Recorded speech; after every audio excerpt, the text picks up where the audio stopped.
বন্ধুরা, পরশুরাম ধারাবাহিকের আজকের পর্বে দেখানো হয়েছে ভানু পরশুরামকে বলে, কি আজ তোমার ক্লায়েন্ট বধ হলো? পরশুরাম বলে, হ্যাঁ হয়েছে। ভানু বলে, তো কত পার্সেন্ট পেলে? পরশুরাম বলে, ওই যে 2%। তখনই জিৎ মুখার্জি পরশুরামকে বলে, তো দালালি করেই বুঝি তোমার সংসার চলে, দুবেলা খেতে পাও? জিৎ মুখার্জির কথা শুনে রেগে যায় তটিনী। তটিনী বলে, ছোটকা তুমি এটা কিভাবে কথা বলছো? তটিনীর মাও বলে, খাবার টেবিলে খাবার সামনে রেখে তুমি জামাইকে এভাবে কথা শোনাচ্ছ? তখনই জিৎ মুখার্জি বলে, ঠিকই তো বলেছি। পিকো তার মাম্মিকে বলে, মাম্মি হোয়াট ইজ দালালি? তটিনী বলে, চুপ থাকো পিকো, সবসময় এত কিছু জানার প্রয়োজন নেই, চুপ করে খাবার খাও। এরপরেই শিবপ্রসাদ গাঙ্গুলি জিৎ মুখার্জিকে বলে, আপনি ঠিকই বলেছেন, আমি দালালি করেই সংসার চালাই। তবে জানেন তো, আপনি আমার থেকে বড় দালাল, আপনি কর্ণ চ্যাটার্জির দালাল। জিৎ মুখার্জি ভীষণ রেগে যায়, চিৎকার করে ওঠে। আরাধ্যা বলে, জামাইবাবু আমার শ্বশুরমশাইয়ের নামে একটাও বাজে কথা বলবে না। কবির বলে, আমার ড্যাডি কার দালালি করেছে হ্যাঁ? তখনই শিবপ্রসাদ বলে, কেঁচো খুঁড়তে গিয়ে এবার কেউটো বেরিয়ে আসবে, তাই তোমরা চুপ করে থাকো। তখনই তটিনী বলে, কি গো তুমি খাবে না? শিবপ্রসাদ বলে, আমি বাচ্চাদের খাইয়ে দিচ্ছি, তুমি বসে পড়ো। তটিনী বলে, আর তুমি? শিবপ্রসাদ বলে, ওদের কাছ থেকে একটুখানি খেয়ে নেব, কি বলো তো? বড়লোক বাড়ির মাংস ভাত আমার গলা দিয়ে নামবে না। কথাটা বলেই শিবপ্রসাদ বাচ্চাদের খাইয়ে দেয় পরম যত্নে।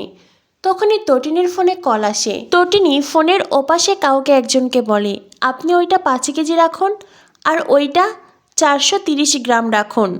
কথাটা শেষ করেই তটিনী আবারও পরিবারের সবার দিকে তাকায়। তটিনীর মা তটিনীকে বলে, কী রে মা, তুই কার সাথে কথা বলছিলি? আর কি 5 কেজি 430 গ্রাম রাখতে বললি? তটিনী বলে, ওই তো 5 কেজি চাল আর 430 গ্রাম মশলা রাখতে বলেছি। তটিনীর মা বলে, ও আচ্ছা। কিন্তু তটিনীর এই সাংকেতিক ভাষা পরশুরাম ঠিকই বুঝতে পারে। পরশুরাম মনে মনে ভাবে, 5 কেজি মানে 5 জন, আর 430 গ্রাম মানে 4:30 তুমি তাদের সাথে দেখা করবে, তাই তো? তটিনী, কে এমন কল করেছিল তোমায়, যার সাথে তুমি কোড ল্যাঙ্গুয়েজে কথা বলছিলে? তোমার এই কথা কেউ বুঝুক না বুঝুক, পরশুরাম ঠিকই বুঝেছে। সরি তটিনী, আজ আমার লোক তোমাকে ফলো করবে। 4:30 তুমি কার সাথে দেখা করতে যাবে আমাকে সেটা জানতেই হবে। এরপর দেখানো হয় তটিনী 5 জন লোকের সাথে দাঁড়িয়ে দাঁড়িয়ে কথা বলছে, আর ছদ্মবেশে মায়া সৌরভ তাদেরকে ফলো করছে। সৌরভ মায়াকে বলে, এত কিছুর পরেও তটিনীকে আমাদের অফিসে নিয়ে যাওয়া হচ্ছে না, ওকে জিজ্ঞাসাবাদ করা হচ্ছে না কেন? শুধুমাত্র ও পরশুরামের স্ত্রী, সেই জন্য। এত কিছুর পরেও এই মেয়েকে ছাড় দেওয়া কি উচিত, তুমিই বলো? মায়া বলে, আহা, এখন এসব কথা বলা বন্ধ করো না। তখনই সৌরভ মায়া দেখতে পায় তটিনী এত সময় যাদের সাথে দাঁড়িয়ে দাঁড়িয়ে কথা বলছিল, তাদের মাঝেই কেউ কেউ তটিনীর দিকে চেম্বার তাক করেছে, যেটা দেখে মায়া সৌরভ দুজনেই অবাক হয়ে যায়। কিন্তু তারা আরও অবাক হয়ে যায় এইটা দেখে যে তটিনী নিজেও চেম্বার বের করে আর একে একে সবাইকে সেখানেই শুইয়ে দেয়। এমন দৃশ্য দেখার পরে সৌরভ মায়ার চোখ যেন কপালে। এমনকি পরশুরামও আড়ালে লুকিয়ে লুকিয়ে সব কিছুই দেখছে। এরপরেই তটিনীর পাশে একটি গাড়ি আসে, আর তটিনী সেই গাড়িতে চলে যায়। অন্যদিকে পরশুরাম মায়া সৌরভকে ডেকে নেয়। মায়া সৌরভকে বলে এই লোকগুলোকে গাড়িতে তুলতে, কারণ এদের পেট থেকে কথা বার করতে হবে। অন্যদিকে পরশুরাম তটিনীকে কল করে। তটিনী তখন সেই গাড়ি থেকে নেমে রিকশায় করে যাচ্ছিল। পরশুরাম তটিনীকে বলে, তটিনী তুমি কোথায়? তটিনী বলে, এই তো আমি একটু বাড়ির বাইরে আছি। পরশুরাম তটিনীকে বলে, লাট্টু পিকর ইউনিট টেস্ট আছে, তুমি তো ওদেরকে পড়ালে পারতে। তটিনী বলে, তুমি বাড়িতে এসে ওদেরকে পড়াও না প্লিজ, আমায় কেন বলছো? আমি তো বললাম আমি বাড়ির বাইরে আছি। পরশুরাম বলে, কোথায় গিয়েছিলে? তটিনী বলে, তুমি কি আমায় জেরা করছো নাকি? পরশুরাম বলে, জেরা? আমি তো তোমার কাছে জানতে চাইছি। তটিনী বলে, আমি শপিং করতে এসেছি। পরশুরাম বলে, কোথায়, রিফিউজি মার্কেটে? তটিনী বলে, হ্যাঁ ওখানেই যাচ্ছি, সামনে আয়ুষীর বিয়ে, বাড়িতে বিয়ে লিখেছে, আমারও তো কিছু কেনাকাটা করার প্রয়োজন আছে, সেটাই করতে যাচ্ছি। পরশুরাম বলে, আমি কি আসবো? তটিনী বলে, না না, তোমার আসার প্রয়োজন নেই। ততক্ষণেই তটিনীর সামনে একজন লোক দাঁড়ায়। তটিনী তার নিজের কাছে থাকা চেম্বারটি সেই লোকের হাতে দেয়। আর অন্যদিকে ফোনের ওপাশে পরশুরাম হ্যালো হ্যালো করতে থাকে। তটিনী তখন হ্যাঁ রাখছি এই বলে কল কেটে দেয়। পরশুরাম বুঝে যায় তটিনী তাকে মিথ্যে কথা বলছে। এরপরে দেখানো হয় তটিনী রাস্তায় দাঁড়িয়ে যেই 5 জন লোকের সাথে কথা বলছিল এবং যাদের ওপর চেম্বার চালিয়েছে তাদের মাঝে একজনকে পরশুরাম জিজ্ঞাসাবাদ করতে থাকে। বারবার করে তার কাছে জানতে চায় কি তোমার পরিচয়, তোরা কোন ড্যাকেটের সাথে জড়িয়ে আছিস, রাস্তায় ওই মহিলা কেন চেম্বার চালিয়েছিল। লোকটি তখন পরশুরামকে বলে ওই মহিলাকে তো আপনিও চেনেন, জানেন ওর নাম তটিনী গাঙ্গুলি আর আপনি তোর হাজবেন্ড। পরশুরাম বলে তুই আমায় কিভাবে চিনলি। সেই লোকটি পরশুরামকে বলে আমি জানি, আমি খোঁজ খবর নিয়েছি, তবে হ্যাঁ আমি একটু কনফিউশনে ছিলাম, কিন্তু এখন আমার সব দ্বিধা ভেঙে গেছে। আমি জানি আপনি ওই তটিনী গাঙ্গুলির হাজবেন্ড আর আপনিই পরশুরাম।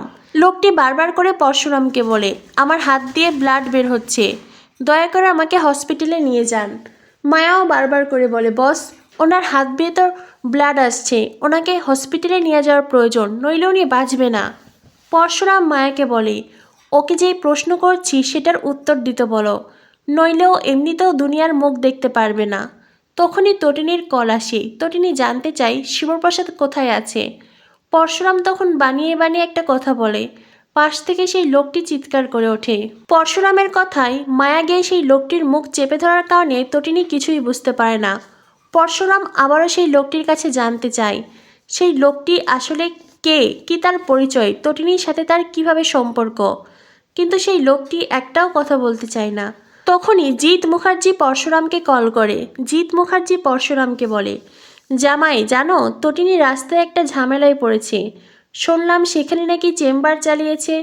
পরশুরাম বলে তটিনী তটিনী কী করে চেম্বার চালাবে, তার কাছে চেম্বার থাকবেই বা কী করে, আর সে চালাতে জানবেই বা কী করে, তটিনী এইসব কিছু করতে পারে না।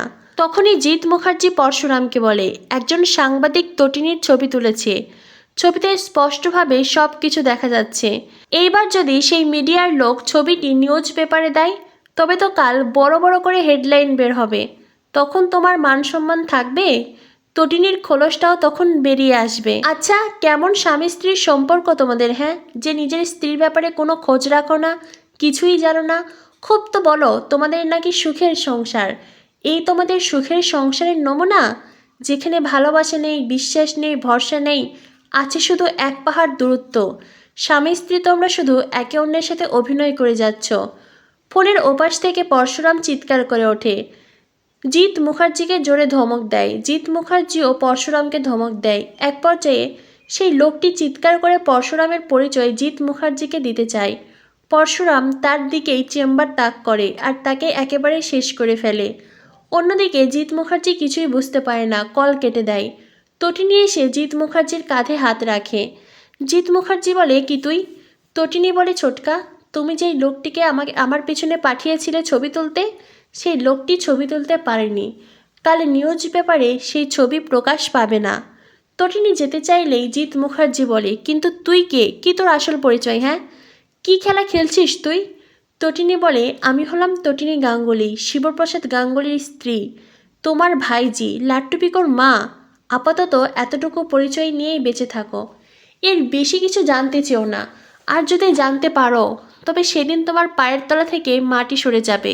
এবার মার্কেটে অর্জুন এসেছে, হ্যাঁ অর্জুন, যেখানে ওই কর্ণফর্ণ ওরা বেল পাবে না। এই বলে তটিনী ওখান থেকে চলে যায়। জিৎ মুখার্জির মাথা পুরো হ্যাং হয়ে যায়। এই স্বামী স্ত্রী কি গেম খেলছে, জিৎ মুখার্জি কিছুই বুঝতে পারছে না।